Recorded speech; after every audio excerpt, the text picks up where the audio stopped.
Hey guys, Janelle here on the blog today. I have a quick tip for you on how to create kind of an ombre effect paper using two papers, a way to kind of meld them together without using brushes or anything fancy, and this kind of gives you just a seamless merge from one into the next. So this page right here was created using Amber Shaw's Bonfire Bliss. And I am a sucker for wood grain. I will use wood grain anytime I can, but sometimes I want a little bit more color in there too. And so I was trying to figure out a way. I loved this star paper because it's the bonfire, it kind of reminds you of being outside. So I wanted to give it the effect of, you were outside at the ground level with the wood at the bottom, and then as you looked up, there was stars in the sky. So she had these two great papers. She had the starry sky and she had the wood grain. And like I said, I wanted to combine these two. So I'm going to show you guys how to do that. I'm just going to take the star paper and drag it in here with the wood grain. And the next thing that we're going to do is just make sure that your top layer is selected. We're going to go ahead and create a layer mask. And that's just down here at the bottom, this little white rectangle with a circle in it.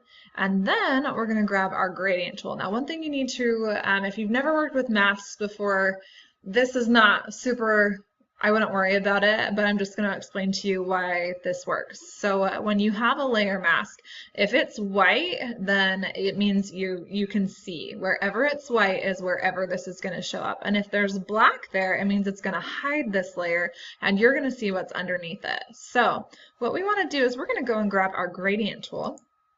And we just want to select from black to white. It should just be in your preset there. That shouldn't be anything that you have to create or do there.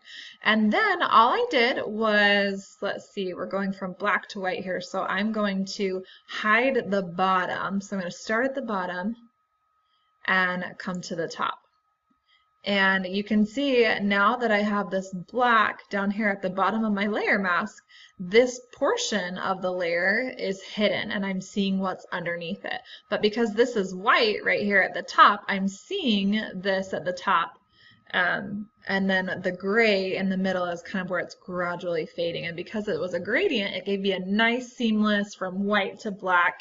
And that is how you get this. And then if you wanted to play with your opacity a little bit, you could do that. Maybe you just wanted some of the stars.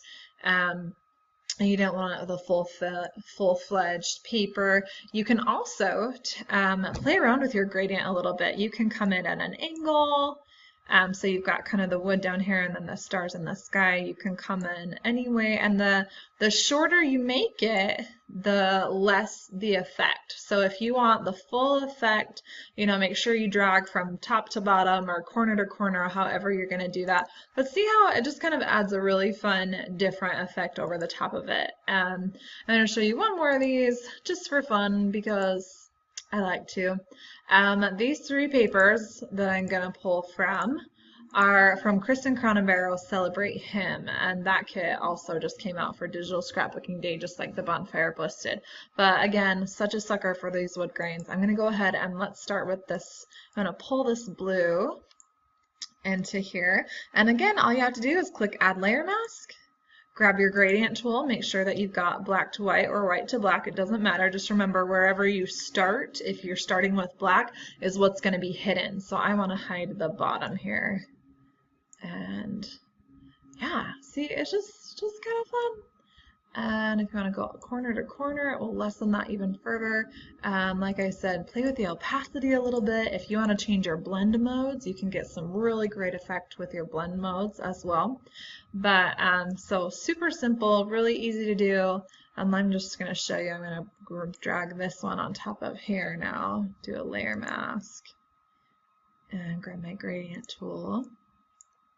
So see just kind of some of the fun effects that you can create with these papers.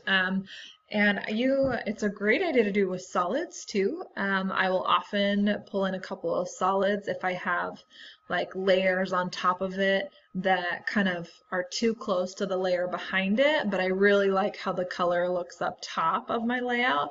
I will do that again. I'll pull in a solid that's a different color and maybe just merge it just a little bit with a gradient so that it gives it enough that it will pop and stand out in front of it, but it's still different behind it. So a really quick video on creating kind of an ombre effect, so to speak, between two background papers. Hopefully this was super easy to follow. If you have any questions at all, of course, just make a comment, let me know, and I'll be happy to help you.